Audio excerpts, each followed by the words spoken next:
So this is the message of Maastricht, which is the message from the M2009 World Conference, that is the combination of the 23rd ICDE World Conference and the 2009 ICDE Annual Conference. And I would like to read this out for you, and you can read it on the screen as well. The preamble says that this message reflects the key issues of the 23rd ICDE Conference and the Annual ICDE Conference 2009. Representatives of regional associations and members have contributed to the discussions on which this message is based.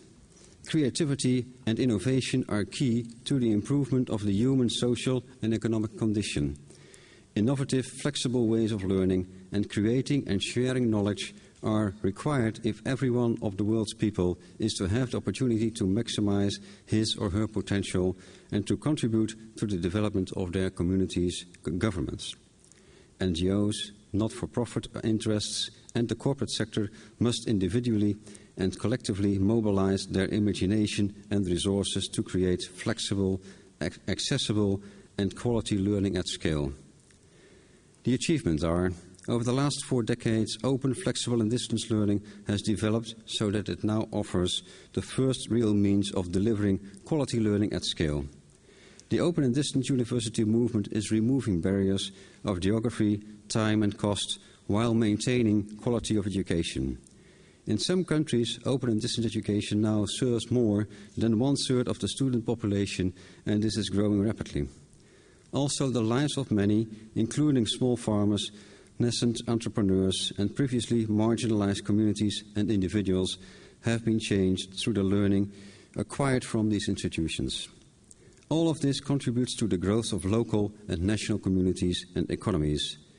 In the current global economic crisis, ODL provides cost-efficient and flexible solutions. The future. The future offers exciting opportunities. Several innovations, for example, open educational resources, mobile devices, social software, and virtual mobility, will radically change the landscape of global learning and expand the global learning community.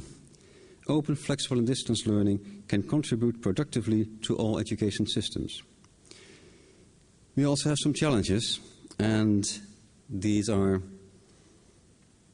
on the next slide.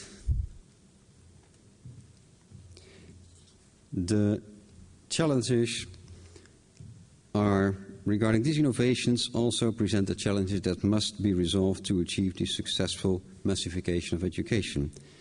These challenges are not being seen on the screen. Well, that may happen if you have a last-minute input for... Okay. It's not there, apparently. Not for the moment. I'll read it out for you. There's 5 challenges. The first one is technical infrastructure. The potential benefits of the rapid development of ICT for enhancing the quality of open, flexible and distance learning can only be realized with adequate connectivity to the online world, which requires the availability of ICT infrastructures. In many parts of the world, this lack of infrastructures remains one of the key elements hindering the full exploitation of the opportunities afforded by networked technologies. The digital divide has not yet been removed, and this contributes to marginalization and inequality. OERs, open educational resources, these have made a real contribution to the free movement of educational content. But several questions remain. How will the post-secondary sector ensure the cultural appropriateness, quality and effective use of OERs?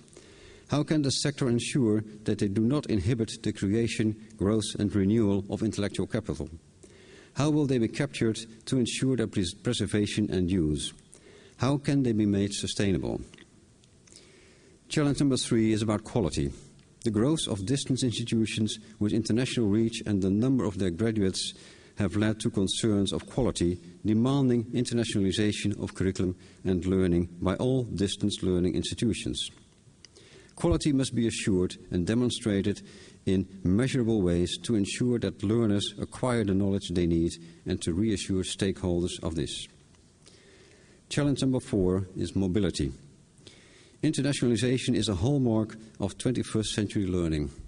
This should ensure not only an understanding of the wider world, but that credentials are portable and recognized around the world. virtual mobility initiatives can increase access to educational mobility in cost-effective ways. Challenge number 5, private-public responsibility.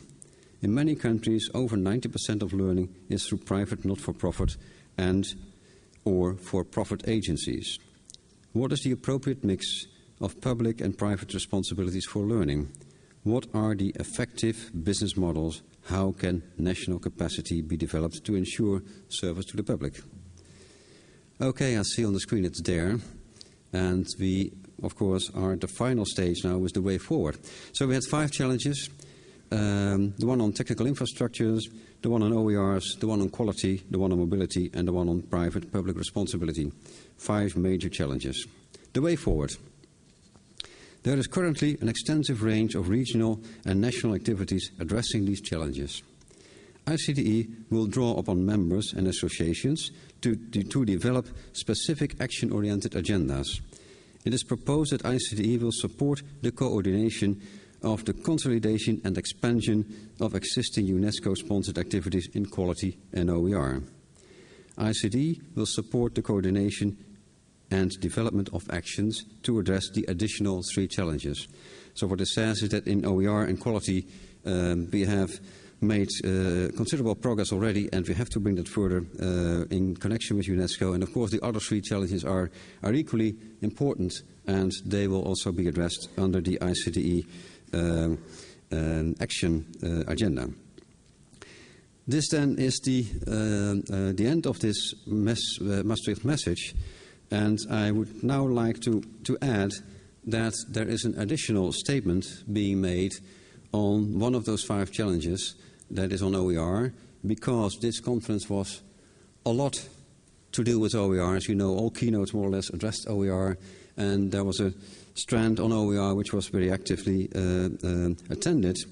And one of the sessions in the OER stand was led by UNESCO, and the idea was to make a statement that can be brought to the UNESCO World Conference, as of course the message of Maastricht could be brought to the UNESCO World Conference.